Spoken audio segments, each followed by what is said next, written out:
Welcome to Chillin' 101. We hope this video helps. You'll start by ensuring your Apple Watch is charged and paired to your iPhone. This makes changes sync properly. Next, open Settings on the watch or tap Watch My Watch screen time on your iPhone to begin. You need to unlock the watch with your passcode if it's locked, because system restrictions require verification. Once done, you're at the Screen Time panel where you can view current limits and see which apps are tracked. This is where you'll make the first real adjustments. Now focus on the middle steps.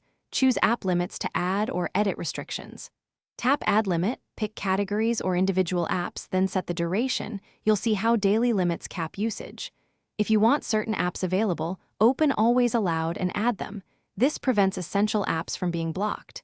For broader control, use downtime to restrict everything except allowed apps during scheduled hours. Make sure to review the choices. Changes apply across devices if you have screen time sharing enabled. To finish, set a screen time passcode so adjustments stick and can't be altered by others. This is especially important for parental controls.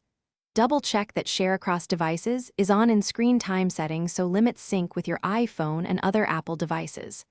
If something doesn't update, restart the watch and iPhone and toggle screen time off and on.